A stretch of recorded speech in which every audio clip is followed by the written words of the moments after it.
You're listening to What It's Like with Luce, a podcast highlighting ordinary people doing extraordinary things. I'm your host, Lucy Norris, and on today's episode, I'm chatting to founder and CEO of Stampify, a social enterprise that allows users to fight world hunger by completing a loyalty card with stamps from partner businesses. Cycling home from work one day, this week's young entrepreneur stumbled across a full loyalty card he had that resulted in a free burrito. Noticing a homeless man sitting outside the shop, it wasn't until he was in the comfort of his home that evening enjoying the free food he could have easily paid for that he had a eureka moment. Gathering together a group of college friends, he set to work on creating a non-profit organisation set to change the face of our world hunger epidemic.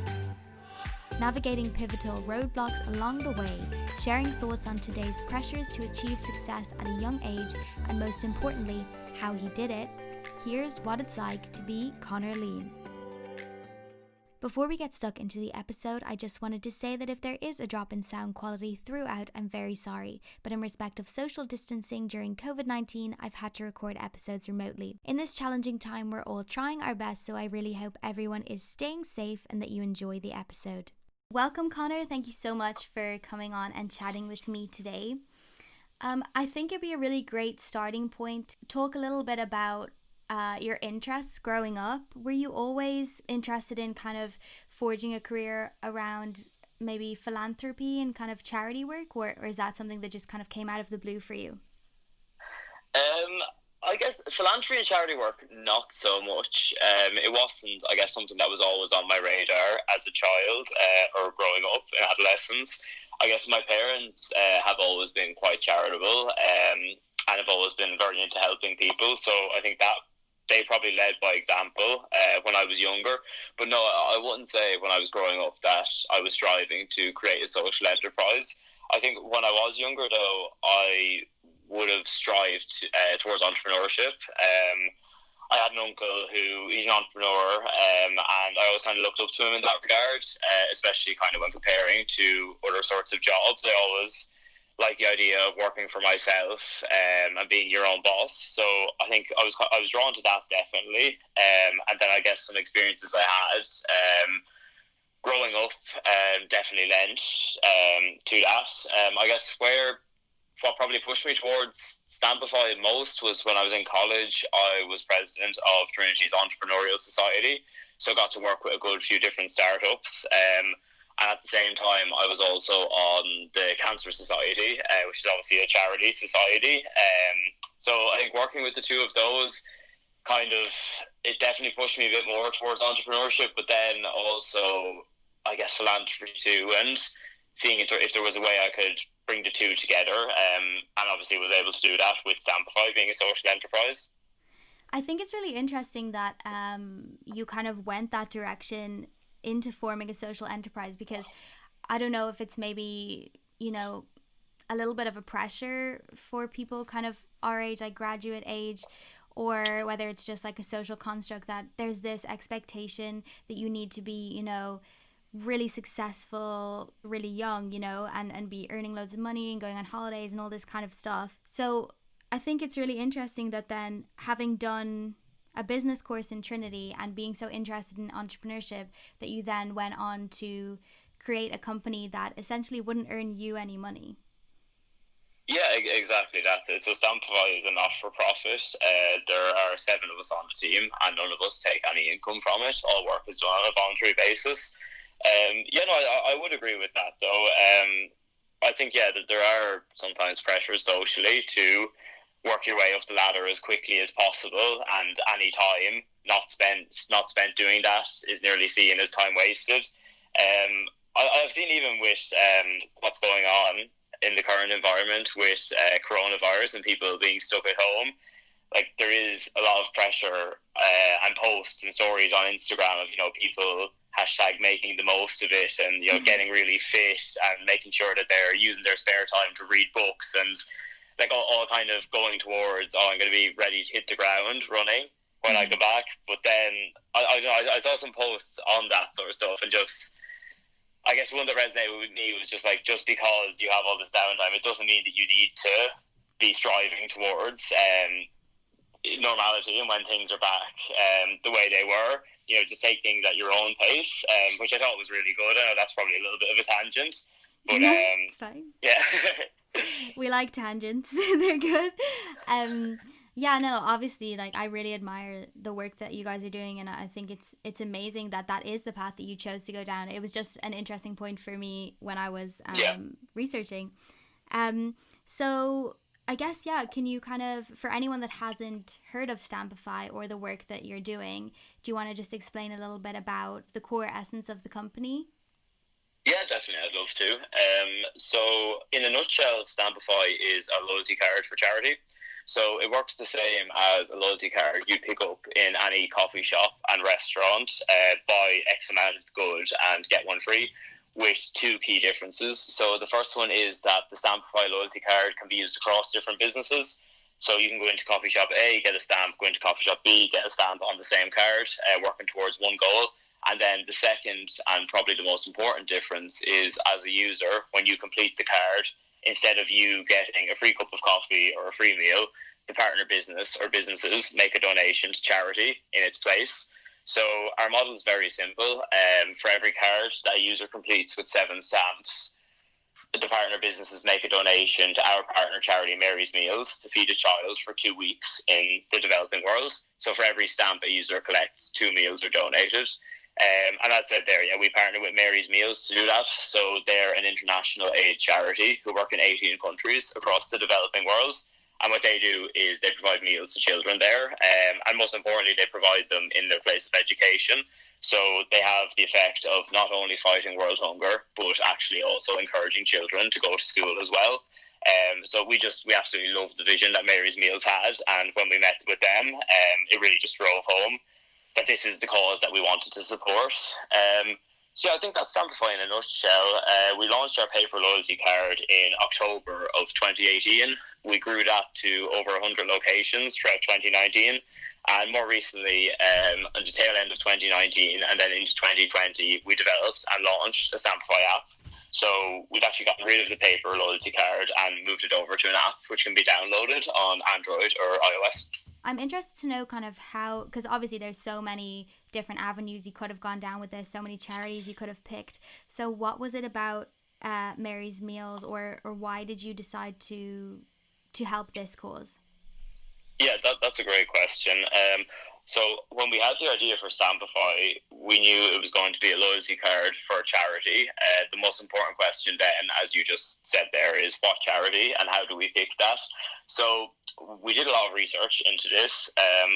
We thought that meals and international aid would be a good match because where people would be using our loyalty card would be coffee shops and restaurants.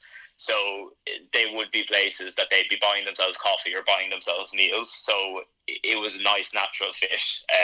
When you buy a meal, you can feed yourself and also feed someone else.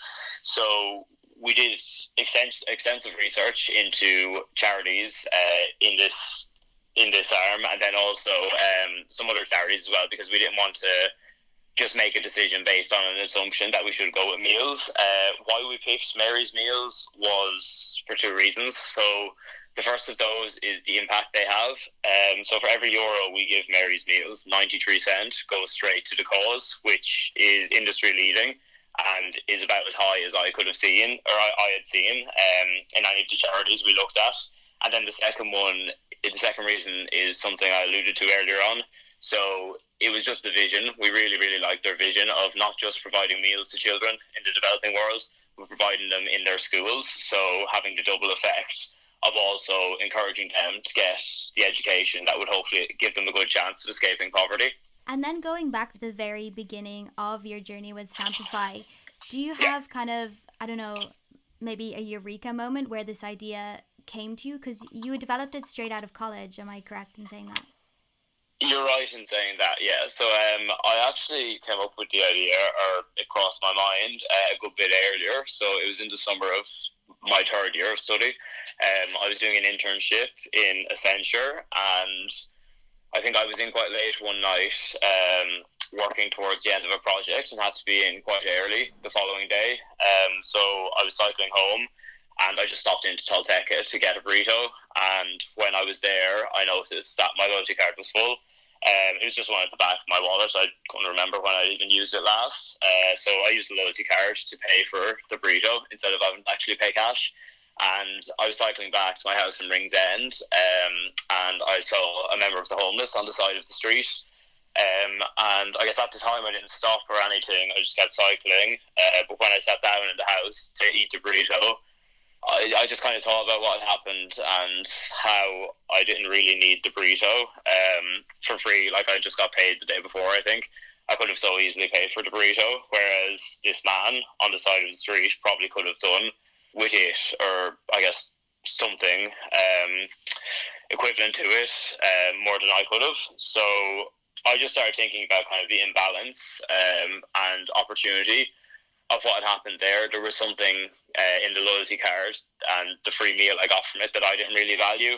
It was a nice bonus, but I didn't really view it as, you know, a big win or anything. It was just a nice surprise. Mm-hmm. Whereas for a partner business, or for a business like Tolteca, it does still obviously cost them money to make the burrito, and they are losing out in the fact that I'm no longer paying for it. So I just got thinking about the mechanics of how that works, and I was studying economics at the time, so opportunity cost is obviously the theory that applies to what had happened the most. So I was thinking about that as well a bit, and then I just kind of thought, what if you donate your loyalty stamps to charity? And from there, I think I stayed up quite late that night just writing all the thoughts across my mind into a Google Doc, and then kept kind of working on that for a few days after. But I was soon going back to my final year of study, and as I said, I was president of the Entrepreneurial Society as well, so it just wasn't really a good time to start a social enterprise. I've already had enough on my plate in final year. Yeah. So I just put it on hold, the idea. It wasn't called Stampify then, or it didn't have a name or anything, but when I finished my studies then, it was always something that was on my mind. And when I finished my studies, I got a job offer from Google in August, I think it was. But the job wasn't to start until October. So I had 2 months of free time, not doing anything, not studying, not working.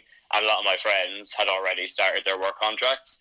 So for about a week, I didn't really do anything, to be honest. I just sat playing PlayStation and watching Netflix. Well deserved after final year, though. I know how difficult it is. I know. I was happy doing that for a week or so, but then my parents were probably a bit like, "Here, come on, you're just sitting on the couch all day long. Yeah. Get up and do something." So I just said to myself, "You know what? You have this idea. It's always kind of been playing on your mind. You're about to start work full time. You're not going to have this amount of free time again, and I haven't had that amount of free time since." You just, see where you can bring it. So I just started slowly at first, working on it, fleshing out the concepts, how the model itself would work, what businesses we could work with, etc. I guess also I had a brief look at what charities we'd work with, and then I got to a point that I think I went on to Fiverr.com and got a graphic designer to build a mock-up of the loyalty cards. It was so ugly, the mock-up. I'm absolutely horrendous at art, design, any of that sort of stuff, as I'd say all of the team in Stampify can attest to. So I gave a designer a brief, but the brief was so bad that he made the most of what he could do while staying within the restrictions of the brief. But the card was it was this ugly green card, and I remember I got 100 of them printed. And then, around that time, I went to some friends from college who I knew would be interested in at least hearing more about it and potentially working on it with me. So approached them. They were all glad to work on it. And I guess that's probably the short side of how the idea actually came to fruition. I think kind of the difficult question maybe is a little bit, obviously, your idea is so life-changing. It's such a nice concept, and it's something that you can feel so good about building yourself. But how did you do it without money? You have a product that it's a physical thing, so you obviously need to spend money printing and things like that. So where did that come from? Yeah, no, that's an absolutely fine question. So yeah, as I said, Stampify is a not-for-profit, so it is a bit hard to get investment the traditional ways, because a lot of investors are obviously looking for a return, and that's not a direction, definitely at the time, that we wanted to bring Stampify down. So the original funding we got was from the local enterprise office. They run a competition called Ireland's Best Young Entrepreneur. So we entered as they had a category for best idea. So it was just an idea. You didn't have to be a company yet. You didn't have to be trading or anything. It was just to help get ideas off the ground. So we entered that competition, and we were able to win a bit of funding off that. And that funding was used for design. For printing, as you said, because naturally with a paper loyalty card you do have to print a good few cards. And then we built a website off back that, and then had some other business admin costs, such as incorporating the company, etc. So that was the first piece of funding we got. We received some more funding from a social enterprise initiative called Soup Dublin, which basically just allows ideas to pitch over an hour session, and then everyone in attendance has a vote, and the winner gets some funding from that. So we were lucky to get some more funding off that as well. And that funding mainly took us to the point of launching the idea. And then once we had launched, we do have it built into our model that Stampify as a company does take a cut of the income from businesses just to keep us operational. Yep. And anything else then is passed on to our partner charities.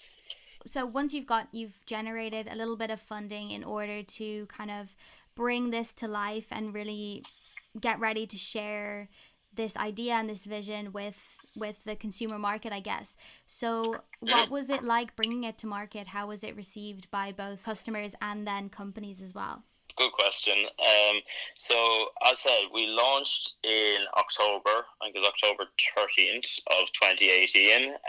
So there was a good bit of, it took us almost a year from when we started working on the idea to when we actually launched our paper loyalty card. So the feedback we got from partner businesses was, and to be fair, still to date, is always very positive. I would say a lot of the businesses we meet with or have contact with, once they've heard our, I guess, quote unquote pitch, they understand it and they're usually on board with it. If they're not on board with it, it's usually for a fair enough reason that they might themselves support other charities through other initiatives that they're doing, and they don't want to take on Stampify to kind of muddy that. But any of the businesses we talk to are usually quite receptive to hearing the idea and then coming on board with it. So the initial challenge we faced was actually just getting in front of businesses, because when you just have an idea, even if we have a prototype, which is the paper loyalty card, like when I was say emailing or cold calling coffee shop owners, like we had a very basic website. We didn't have any other partners, so there was kind of nearly an apprehension on their end that like they would all see that it's a good idea, but you kind of don't want to be the first mover. You want to let someone else experiment with it and make sure it does work as intended. So we did have, I wouldn't say trouble getting off the ground, but just definitely getting in touch with partner businesses was a bit of a challenge initially. We were lucky that we were able to get 5 on board to launch with, and had quite a successful launch. And then from there, we were able to grow as, I guess, we had proof of concept. People could use our loyalty card in store. Any of the coffee shop owners that we were talking to could see it working in other businesses. And that kind of proofing really worked well for us. On the other side of the coin then, for users, I guess we really did, to be fair, get a lot of help from our own personal connections. And when I say personal connections, I mean more or less anyone we know socially. Like all my friends, family, and the same with all the team, were really great in helping us get it off the ground. Like they were sharing posts, sharing stories, constantly promoting it with their friends who may not know the actual Stampify team. So that really did help us off the ground. And I think, to be fair to our initial partner businesses, they were really good in terms of positioning our point of sale quite well in store, and then also getting their staff to promote the loyalty card. So we did, the 5 businesses that we did partner with initially did really help us get it off the ground too. Yeah, I guess it's that thing of just kind of needing one person to take a chance on you, and then your foot's in the door, and you're kind of off with it. But you touched there on a few challenges that you faced initially launching. Is there any other big challenges that you kind of remember having to push past bringing this to life? Yeah, there's one massive one that I always touch on, and apologies to anyone who's listening if they've heard it before, but it would be remiss to discuss challenges and not talk about this one. So around May of 2018, so a few months before we actually launched, the idea for Stampify was a lot different to what it is today. So you'll remember, as I said earlier on, the idea came from an experience I had buying a burrito and then cycling by a homeless man. So the idea initially was way closer to that experience. What we wanted to do was we wanted to create a loyalty card that was still for charity, but when people completed it, instead of a monetary donation being made to a charity, our partner businesses would make a meal that would be delivered to members of the homeless. So I said the idea a lot closer to the experience I had. What we were going to do is we were going to partner with soup kitchens. We actually had partnerships in place with some of them, and we would provide food from partner restaurants to their soup kitchens to be distributed to members of the homeless. And we were working on that from, when was it, maybe August to May, so almost a year. And I remember one day in May, there'd been a little bit of back and forth with the Food Safety Authority of Ireland. I initially approached them because I just wanted to get verification that this would be okay to do. And from initial conversations, it seemed like it would be absolutely fine. But they rang me on a Friday and essentially told me, yeah, you're not doing this. And I obviously, yeah, so I remember my heart sunk, and I don't think it's ever sunk as much since or before. Do you know that feeling you get when, like, just an awful feeling in your gut? It was so horrible. I was in a meeting room in Google taking the call. I just remember, like, the walls were nearly spinning. So I was just thinking, we've worked so long, and so hard to get to this point. Like, and I guess my one thing was, how am I going to tell the team, who, you know, I got in touch with to work on this, that it's not going to happen anymore. So yeah, they told us, the Food Safety Authority of Ireland, that we wouldn't be able to proceed because, and it was a fair point, say for example, if one of the partner businesses were to get some dodgy food and then we were to give it out to members of the homeless, that could potentially be disastrous. It wasn't something I considered prior to that, but I guess the conversation ended with me accepting their point, and I guess them very, very firmly saying, you're not doing this, and that was it. So I remember I just kind of sat there for like 10 minutes being like, oh, this is like, how am I going to tell the lads? Because bear in mind, these are my very good friends as well. It's not just a project team or something like that with random people from college. And I was meant to meet a social innovation lecturer in Trinity, whose name is Sheila Cannon, in about 30 minutes after the call. And I was just thinking to myself, is there even a point in going to meet her? This idea seems to be done. But I took a few deep breaths, kind of let the situation settle, and then was like to myself, look, just go meet her anyway, see what happens.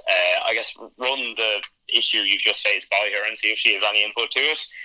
So walked down to Trinity from Barrow Street, and met her, and I guess just give her some context on Stampify and what we were looking to do, because we hadn't really talked that much before about it. But then also just told her about the call I just had.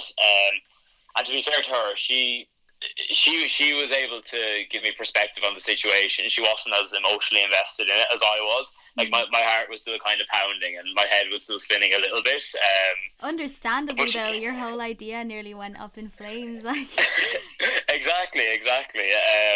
But no, she was able to take a rational perspective on it, and she just kind of said to me, "Look, you don't need to provide the meals, physical meals. Like you could always just provide funding instead." So that's when that was another light bulb moment. I was just kind of thought to myself, this would actually not only solve the problem because it wouldn't be us providing the meals, but it would also make our model a lot leaner. We'd be taking out a massive, I guess, operational risk and operational struggle of having to physically deliver meals from restaurants to soup kitchens ourselves. And instead of that, we could just donate funding to someone who has that set up and benefit from the scale that they already have achieved. So I remember them walking back to Google. It should be, I think, from Trinity to Google should be about a 10-minute walk, but it took me about 45 minutes because I was just like, there was so much going through my head, and I kept stopping and writing notes just to make sure I didn't forget anything. And then I looked at my watch and I was after missing an internal Google meeting that was meant to be at. Like time was just flying by. But yeah, I guess that's probably the biggest challenge we faced. And I guess, yeah, just being it. So we did pivot. We pivoted out of necessity. We didn't really have much of a choice in it, but the pivot meant that we were set up a lot better long term, and I'm quite glad it did happen now because the model we have is a lot more operationally sound and a lot more scalable. What was it like going from being, a pretty carefree student? You'd locked yourself down, a really nice job in Google. Congratulations, by the way, because that company is amazing. But then to kind of take on that leadership role, you have other people waiting for you to give them instructions. What was that transition like for you? It kind of happened without me thinking too much about it. I'd say within Stampify internally, we do fully operate as a team. Like there wouldn't really be too much micromanagement or anything like that. I think the lads kind of know what they have to do, and they're very well equipped and able to do it. So I guess I'm looking insofar as it wouldn't be as much a management role. It would just be more so making sure that everything's sticking on track. To be honest, I found it grand, and I think a large reason why that is just because the team I have around me. So I guess, as said previously, we are all very good friends outside of Stampify, and that's how we got to know each other initially. So we do have the benefit of being able to talk very straight to one another. There's a lot of the time there's no bullshit, and you don't really have to walk the company line as such. We can just talk very candidly to each other. So no, I found all that grand, to be honest. How are you planning to kind of keep this going, moving forward into the future?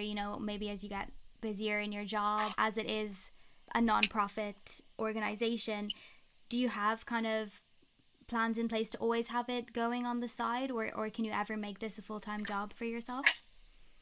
Yeah, that's again a very good question, and it's one we get asked a lot. So for us, in 2019, we'd always said let's get to the end of the year, let's see how many meals we've donated, and let's see the progress on our app. So we finished our app around January, and then I guess once 2020 hit, we kind of had the same. We were like, look, let's launch the app, let's see the reception, and then we can start making more longer term decisions. I guess unfortunately for us, we launched our app on March 7th, which was mere days before the coronavirus pandemic, I guess, became a pandemic in Ireland. So yeah, we launched on a Saturday, and then the following Tuesday, Wednesday, Thursday, most of our partner businesses closed their doors.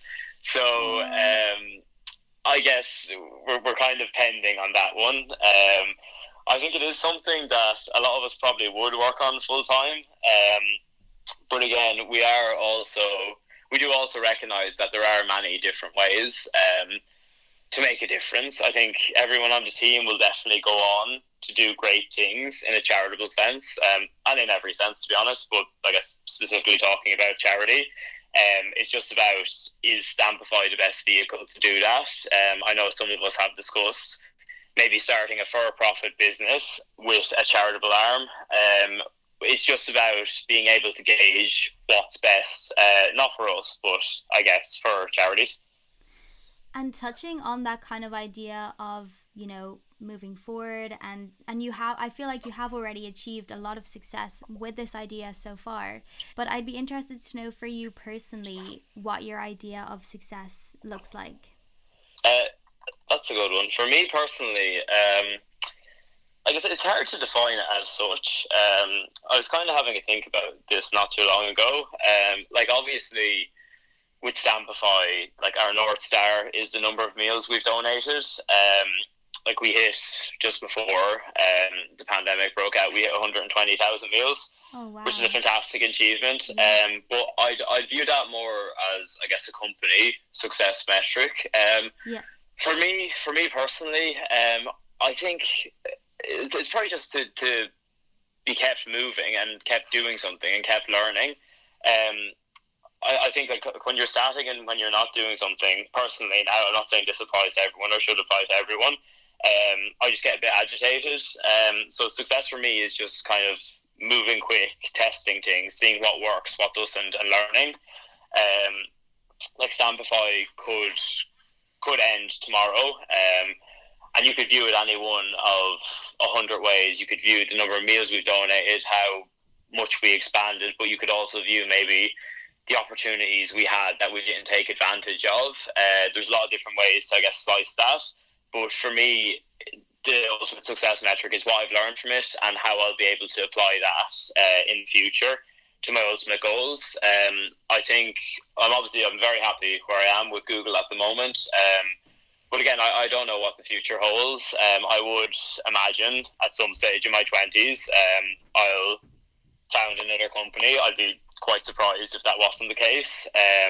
So for me, success with Stampify and with a lot of the other things I do at the moment, both in Google and further afield, does kind of relate back to how well is this equipping me for what's next, if that makes sense. Yeah, it does. It sounds like you have a really exciting few years ahead of you. If I could put your 10-year-old self sat across from you now, from everything that you've been through and from everything that you know and have learned today, what's the biggest piece of advice you would give your 10-year-old self moving forward? That's a good one. I probably have a few pieces of advice to both my 10-year-old self and then I guess to anyone who is thinking of doing anything entrepreneurial. The first one, and it won't be new to anyone who's listened to anything I've done before, is to just do it.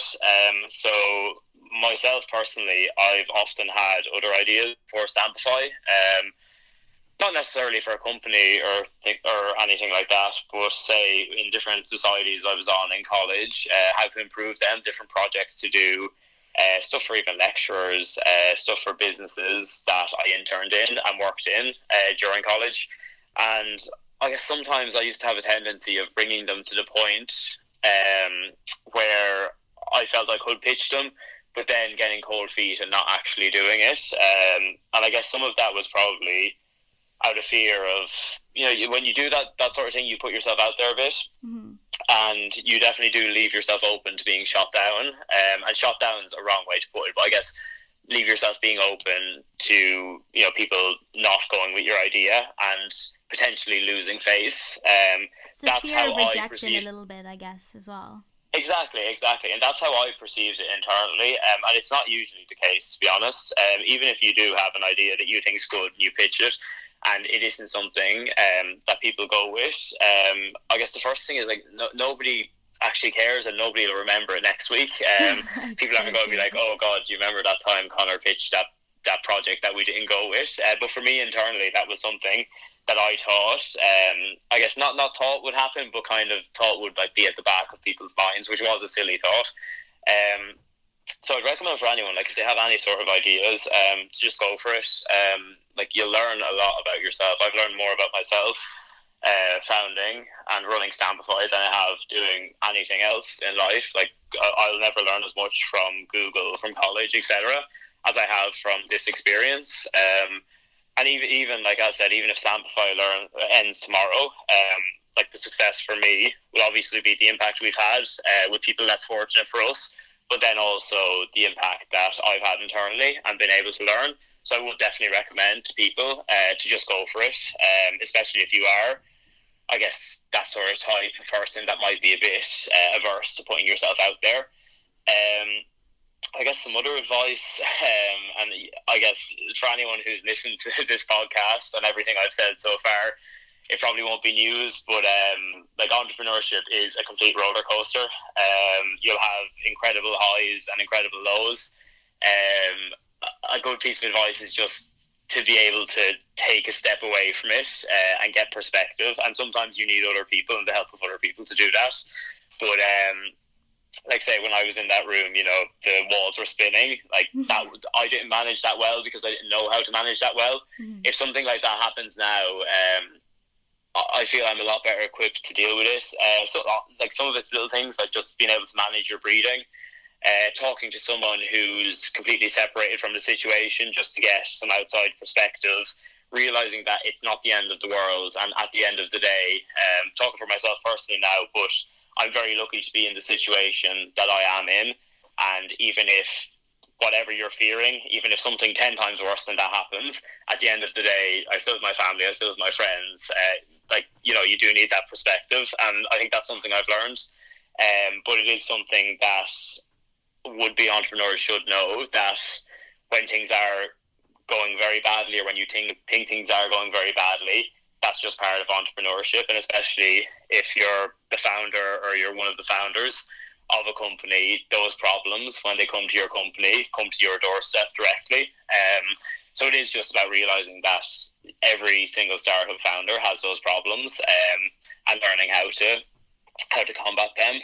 Yeah, for sure. I think as well, some of the best stories come from failure. You know, you've got to have little stories to look back on when you have made it kind of over the fence. But thank you so much for chatting with me today. Thanks very much to you, Lucy, too. It was great to be on the show.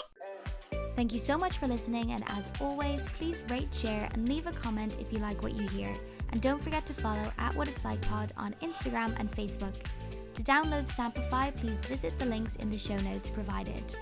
I'll be back next week with more inspiring stories, but for now, this has been What It's Like with Luce.